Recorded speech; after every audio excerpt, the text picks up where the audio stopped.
vai me separar, mesmo se eu me abalar. Não, não.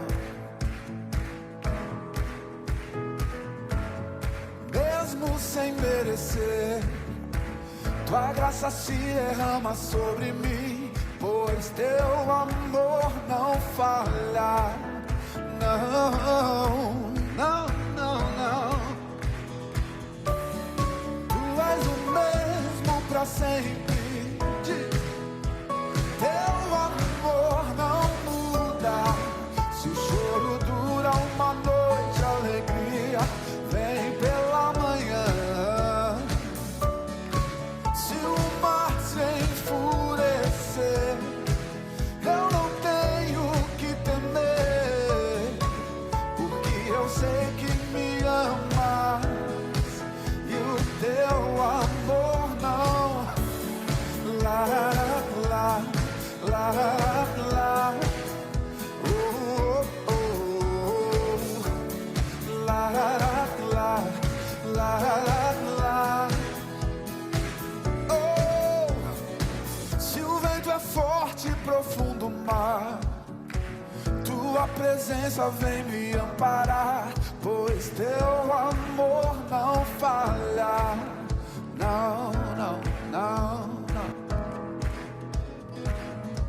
Difícil é o caminhar, nunca pensei que eu fosse alcançar, mas teu amor não falha. Não falha, não falha. Não. Tu és o mesmo pra sempre. Teu amor não muda.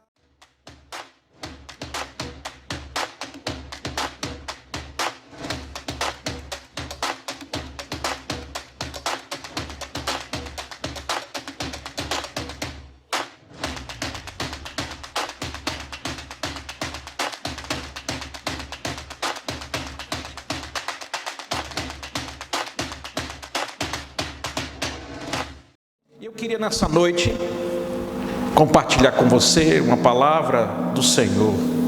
Essa palavra, ela aqueceu muito meu coração essa semana, porque nós estamos orando para que essa fase passe. Eu tenho ouvido muitas pessoas dizerem que nós não seremos mais as mesmas pessoas depois desse momento. Mas outros têm pedido a Deus para que isso acabe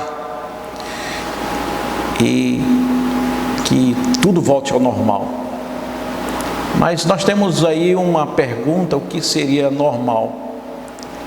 Voltar ao normal. A igreja, ela está sendo desafiada nesse tempo a não fazer coisas diferentes. Ela não se reúne no templo, mas nas casas. Ela não faz o culto na presença, mas agora em lives.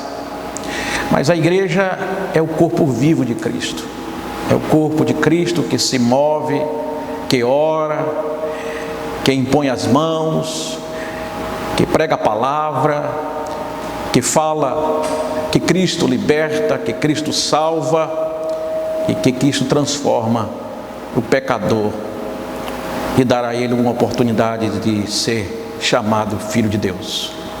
E nessa noite eu queria compartilhar com você uma palavra, e eu disse na minha oração, quando preparava esse texto, que o Espírito Santo falasse, porque é um texto tão rico, é um texto tão maravilhoso, com tantas lições, que o Espírito Santo fale ao seu coração nessa noite. O que eu não tiver a capacidade, mas que o Espírito Santo fale ao seu coração, em nome de Jesus. Que haja toda a liberdade do Espírito para entrar na sua casa, para ir ao seu encontro e falar com você, ministrar o seu coração, porque eu tenho certeza que essa palavra é uma palavra que vem de Deus para abençoar a sua vida nesta semana.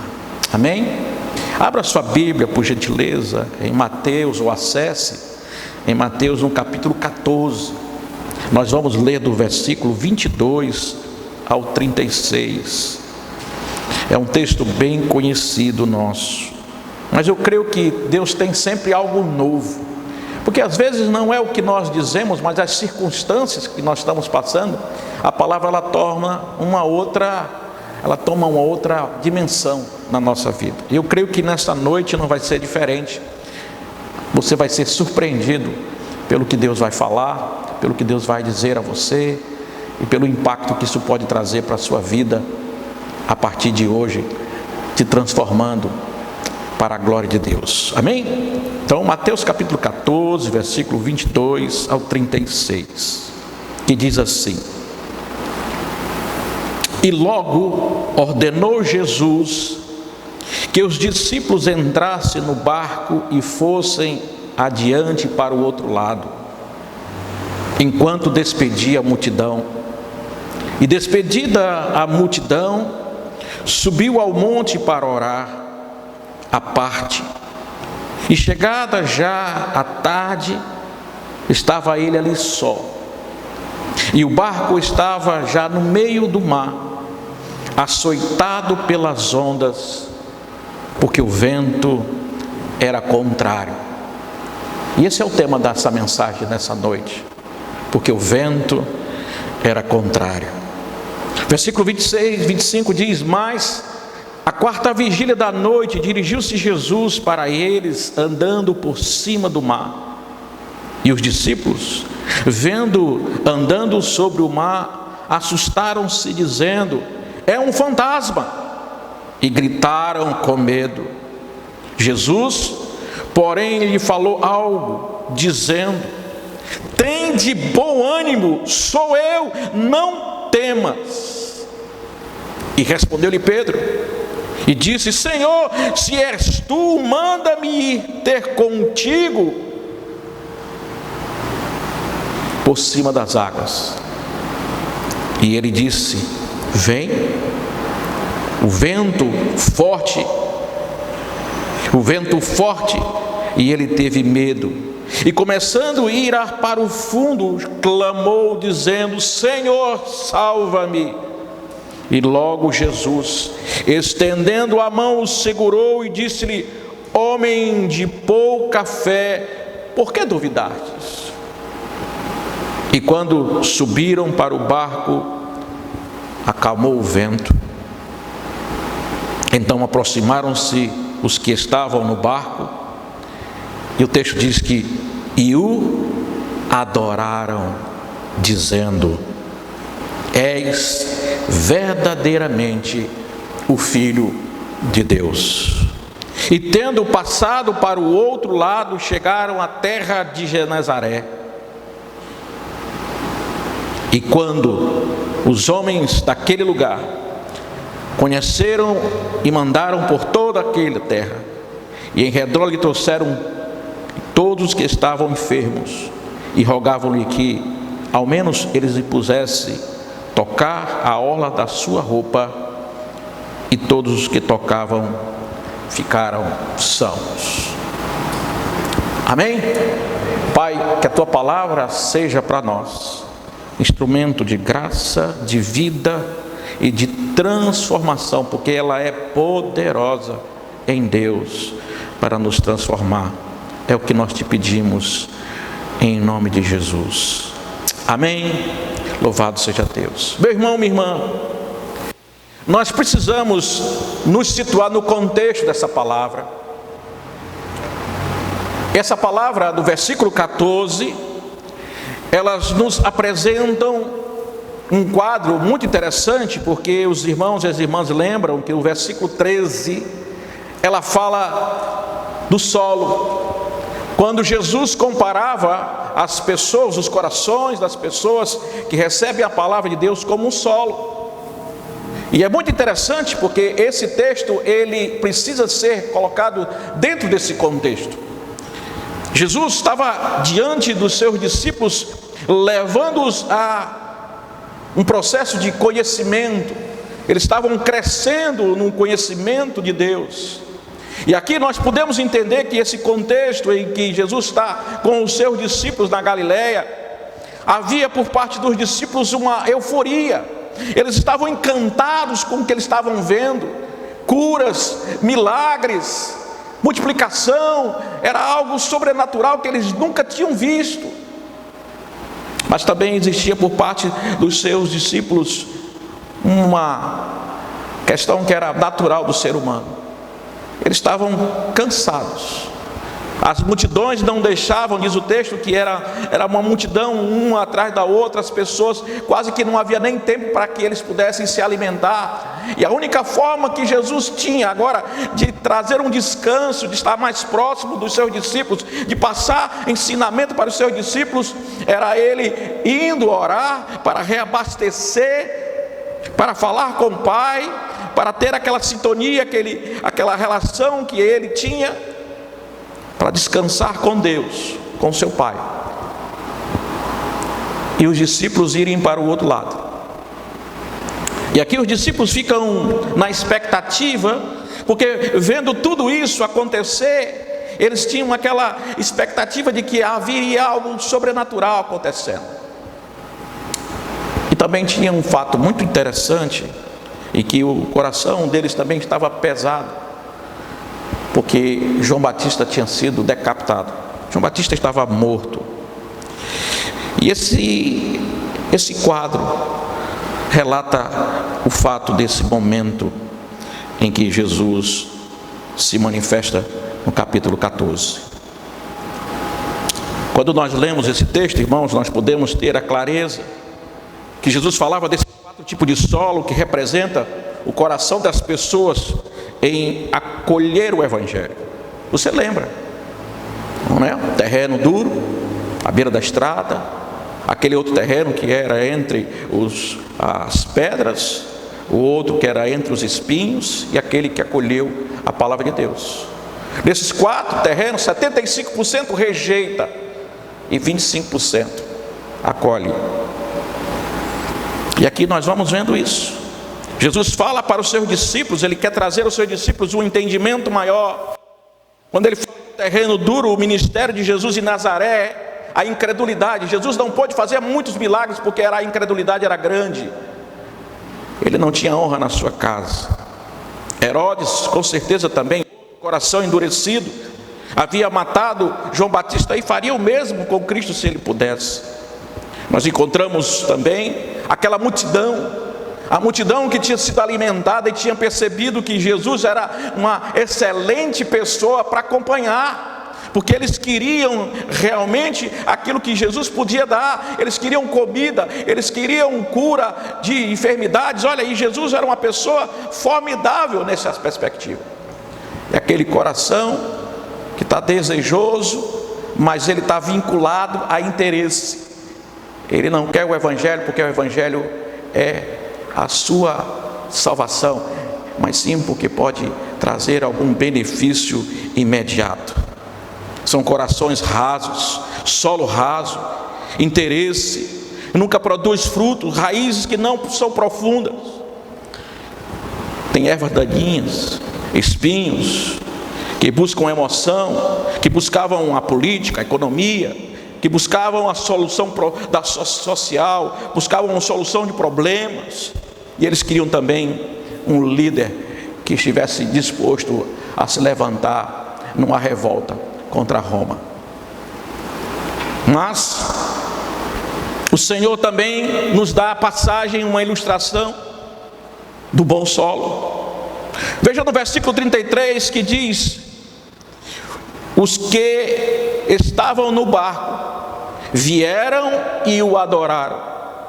Disseram: de verdade ou verdadeiramente esse é o Filho de Deus. Isso é, ele tem a mesma natureza de Deus. Irmãos e irmãs, os discípulos precisavam serem levados a um patamar mais elevado na sua fé. E Jesus usou essa experiência para que isso pudesse ser como uma promoção, como uma consolidação daquilo que eles tinham como um anseio. Jesus queria os ensinar e desejava que eles aprendessem e que esse aprendizado os transformasse e levantasse os para um patamar maior. Toda a sua preparação, toda a sua caminhada chega a um clímax, e esse clímax os discípulos precisavam ser levados a esse patamar. E então no auge, no versículo 2, diz que no auge da popularidade, que parecia o momento certo, ele os obrigou a entrar no barco. Eles ficaram sem entender.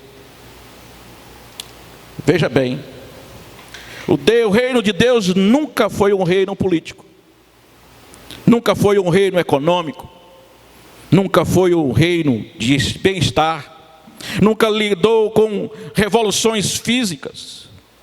Jesus queria dar a eles uma imagem do que era o seu reino e que realmente o reino de Deus era. Ele andou sobre as águas e isso lhe mostrou que ele era o Rei universal de todos e de tudo. Ele construiu a fé no coração dos seus discípulos, e isso lhe mostrou que, diante desse fato, ele mediaria o reino que está no coração do homem, no coração daqueles que amam e que servem a Deus. E assim, meu irmão, minha irmã, nesse incidente no mar da Galileia, eles viram o verdadeiro rei em seu verdadeiro reino. O verdadeiro rei no seu verdadeiro reino. Eles viram o governador, aquele que governa o vento e o mar. Eles viram aquele que governa o coração dos homens. Eles viram que ele era igual a Deus, o Filho de Deus. Mas como é que eles chegaram a essa conclusão?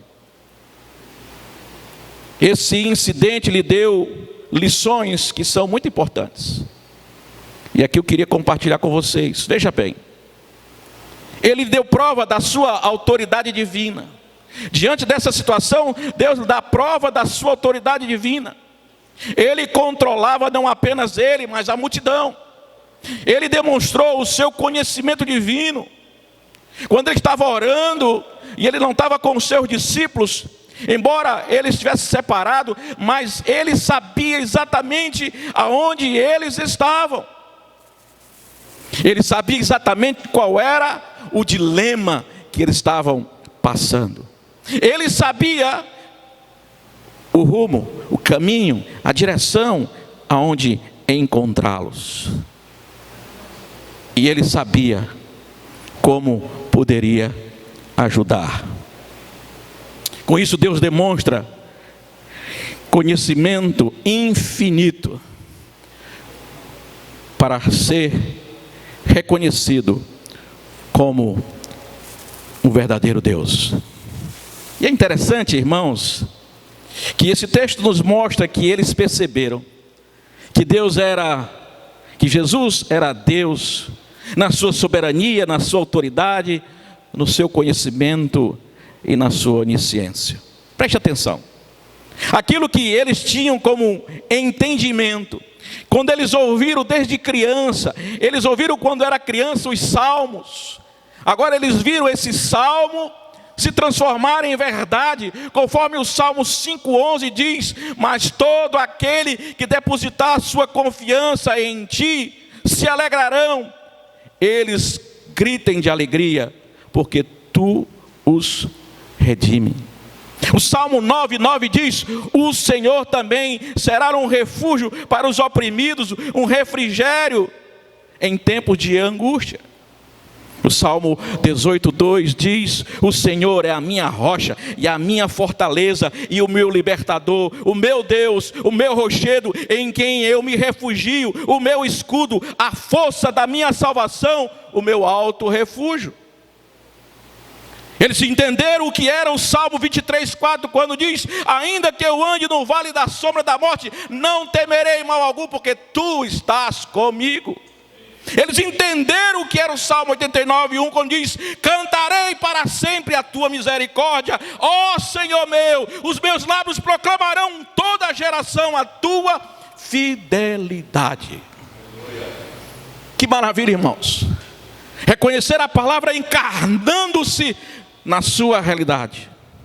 Grande lição Grande lição é que, como Cristo, não precisamos temer nenhuma tempestade. Com Cristo não precisamos temer nenhuma tempestade. Ele protege os seus.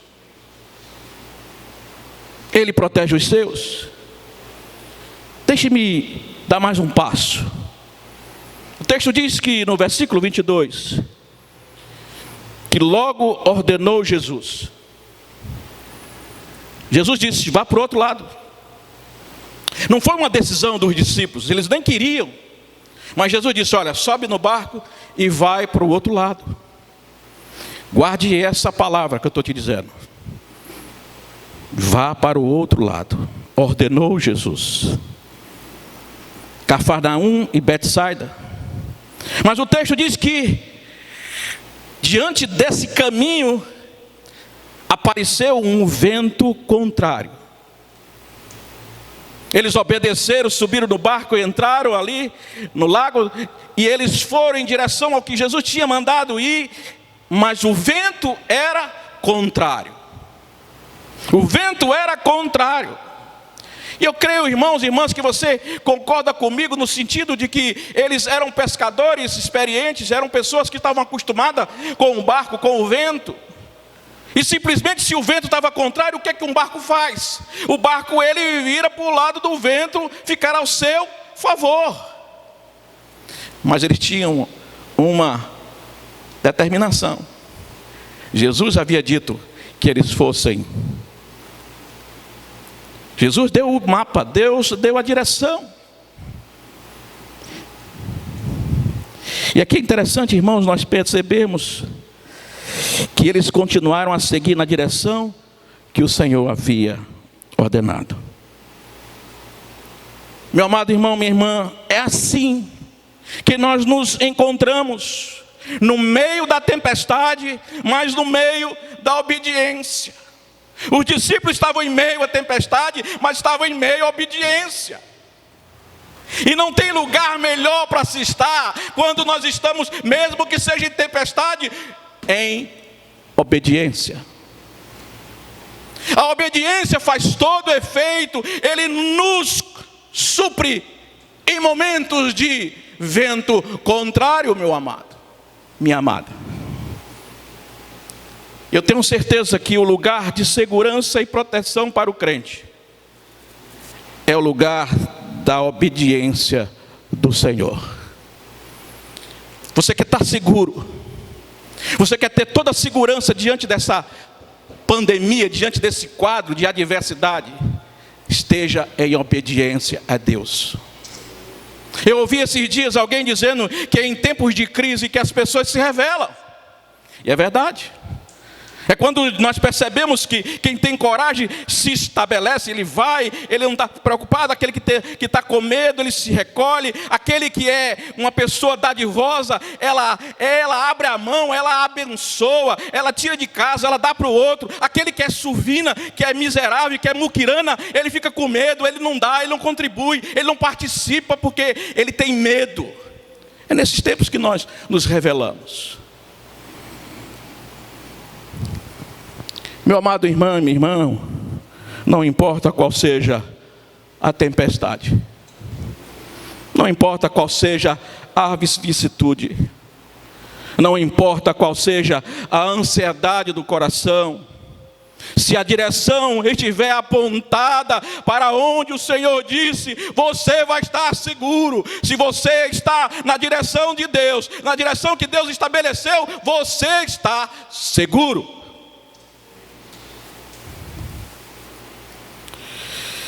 Mas quando você coragem, é interessante que a gente vê que no versículo 27, quando diante desse quadro,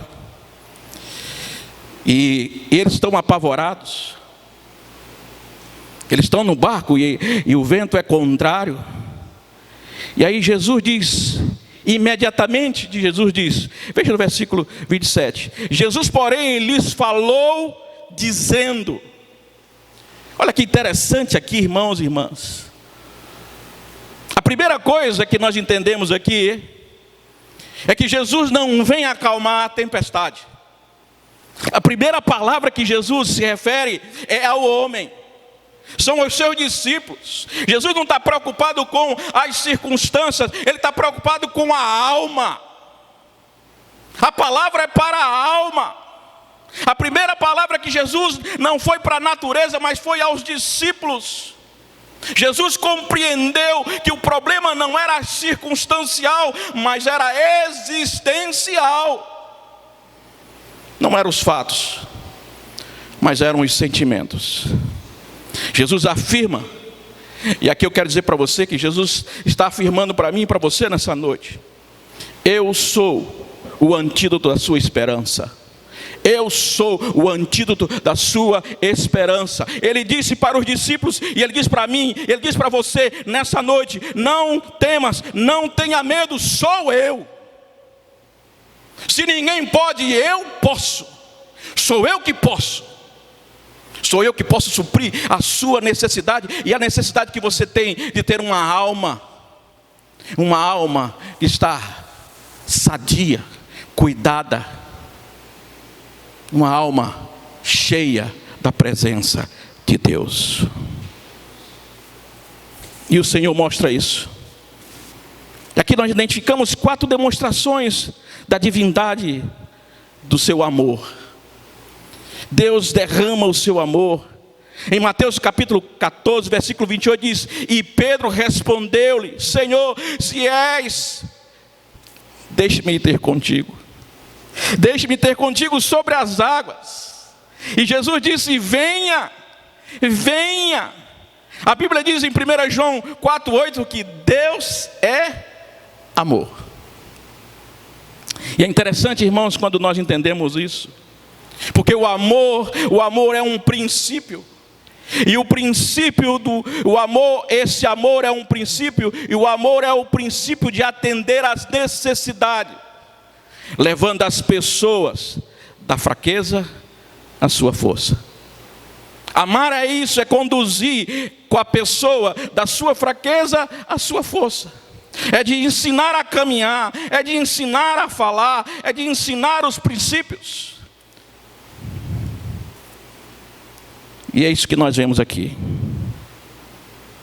E só para ter certeza, Pedro diz: se é você, Senhor, manda-me ter contigo.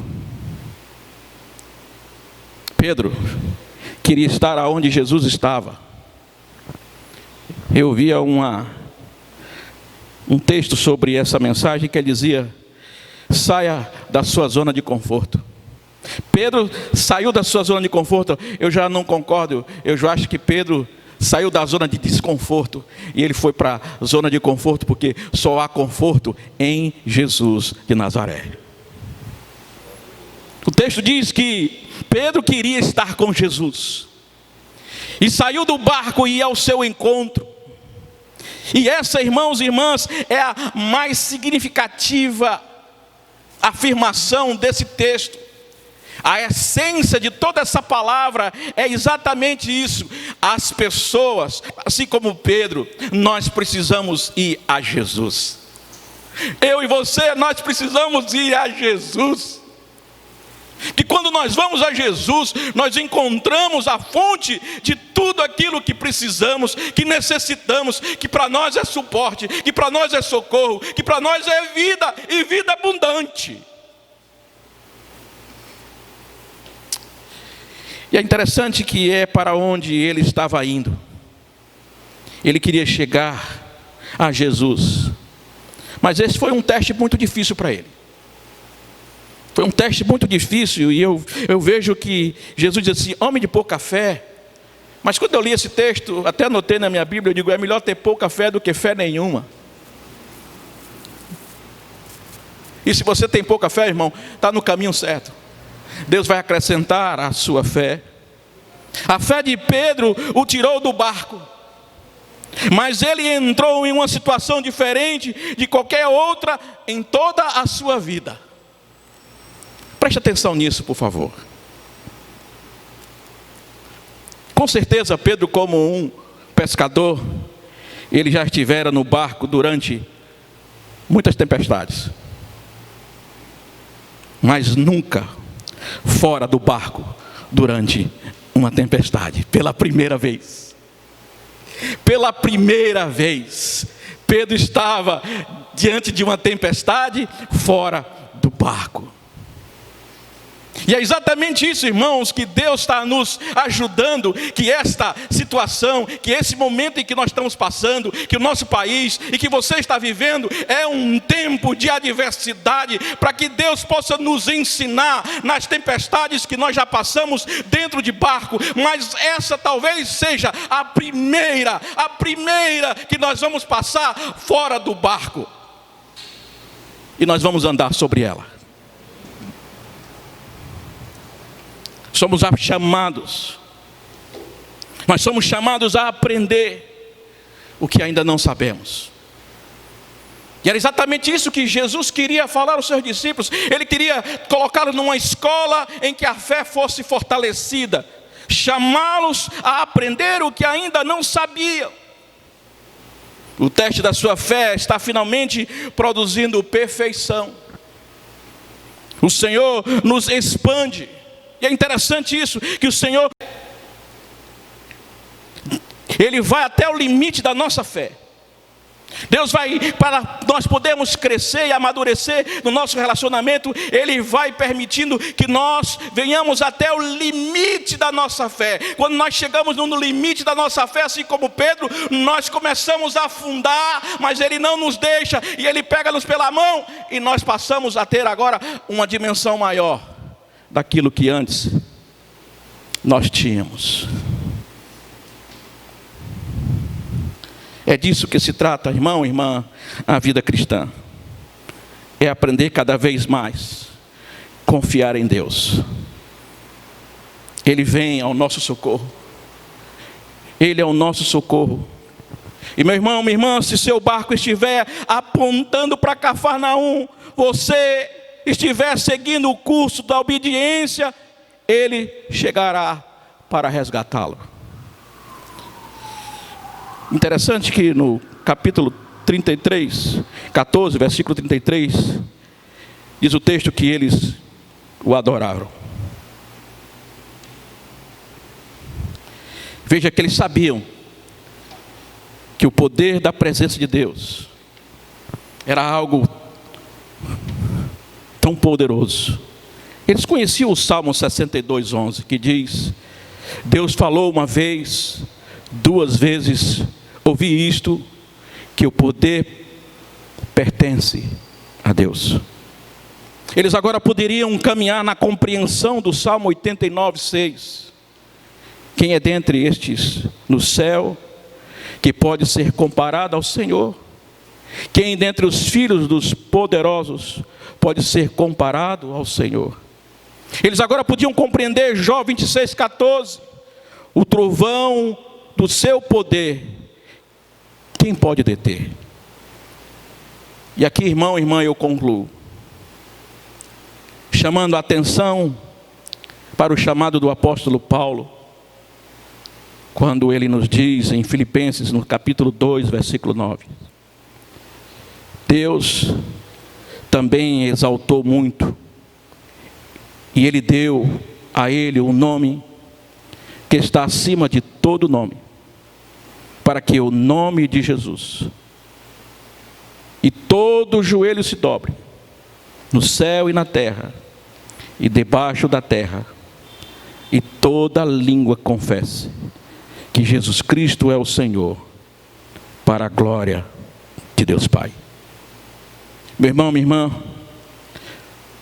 Deus chama você para dobrar os seus joelhos diante de Cristo.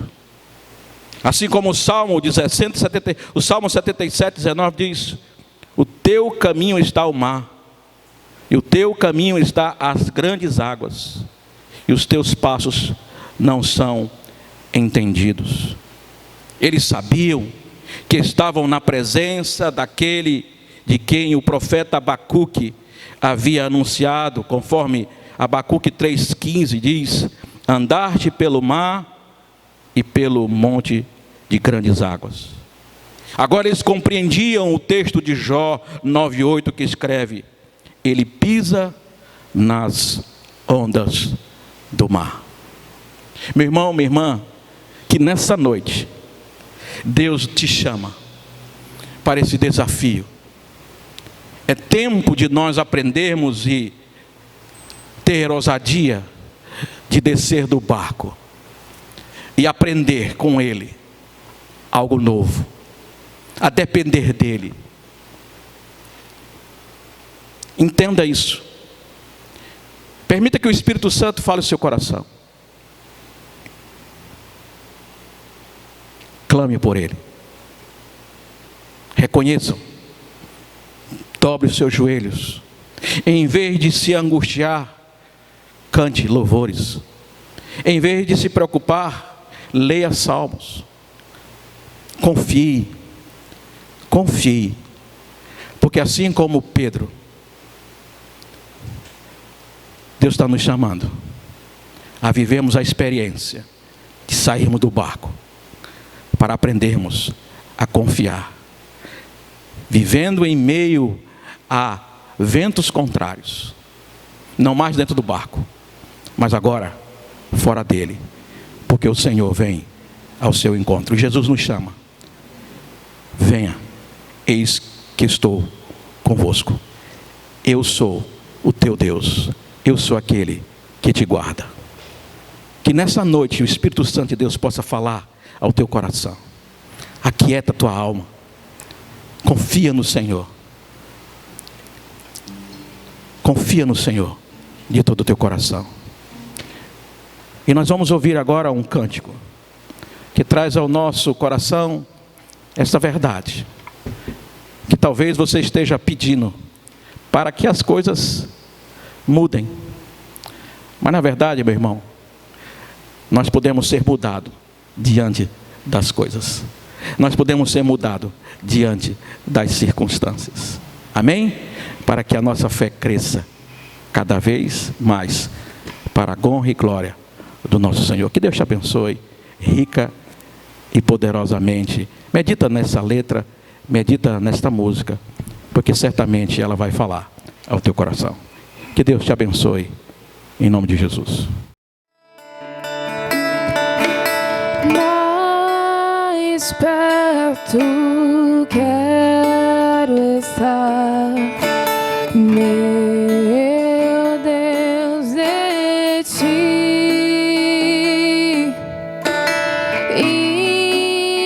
ainda que seja dor que me una a ti.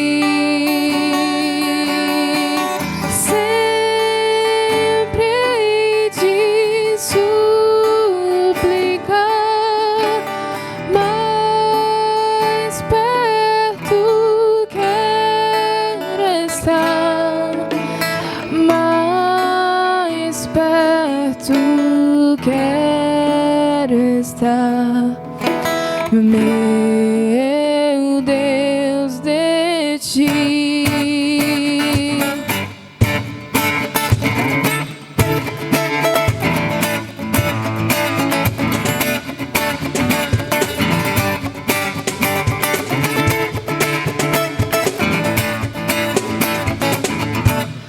Nada vai me separar, mesmo se eu me abalar. Teu amor não falha.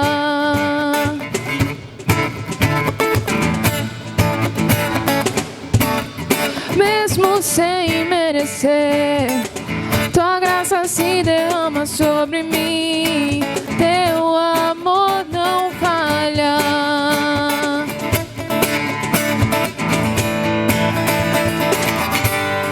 Tu és o mesmo para sempre.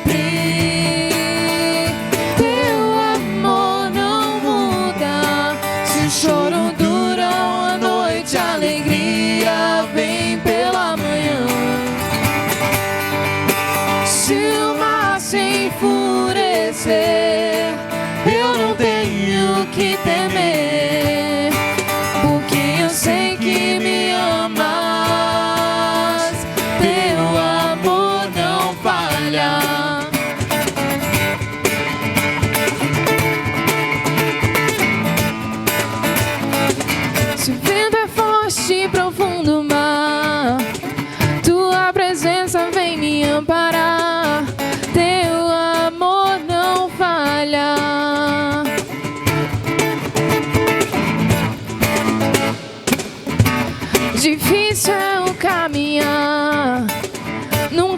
pensei que eu fosse alcançar. Teu amor não falha.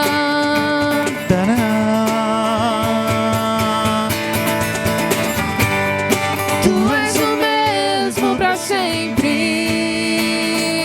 Teu amor não muda. Se o choro dura uma noite, a alegria vem pela manhã. Se o mar se enfurecer, eu não tenho que temer, porque eu sei que me amas.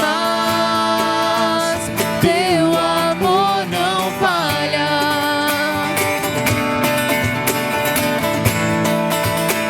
Teu amor não falha.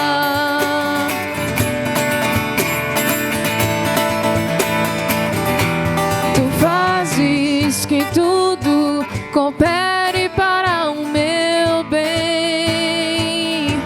Tu fazes que tudo coopere para o meu bem.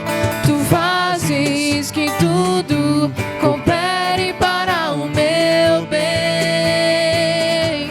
Tu fazes que tudo coopere para o meu bem. Tu és o mesmo pra sempre. Teu amor não muda. Se o choro dura uma noite, a alegria vem pela manhã. Se o mar se enfurecer, eu não tenho que temer, porque eu sei que me amas. Teu amor não falha. Tu és o mesmo pra sempre. Teu amor não muda. Se o choro dura uma noite, a alegria vem pela manhã. Se o mar se enfurecer, eu não tenho que temer, porque eu sei que me amas. Teu amor não falha.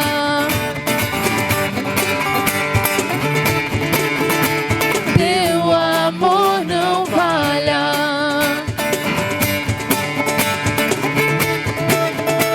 Teu amor não falha. Amém. Meu irmão, eu tenho um convite a fazer, minha irmã, eu tenho um convite a fazer a você. João 11:25 nos diz: eu sou a ressurreição e a vida. Quem crê em mim, ainda que esteja morto, viverá. Entrega o teu caminho ao Senhor, confia nele. Entrega o teu caminho ao Senhor, entrega a tua vida ao Senhor. Ele te convida para que você possa ter essa experiência, uma experiência de não andar só, de não andar em caminho do medo, da desesperança, da inquietação, da preocupação, da ansiedade. Quem crê em mim, diz o texto, ainda que esteja morto. Que tipo de morte? A morte da esperança, a morte de uma perspectiva futura, a morte dos seus sonhos, a morte de projetos. Nada disso está na sua agenda. A sua agenda está em crer, em caminhar em direção à vida. Isso é, em direção a Jesus, porque eu sou a vida, disse Jesus. Eu quero convidar você, entregue a sua vida ao Senhor, confie nele, e mais Ele fará. Que Deus abençoe você ricamente. Amém?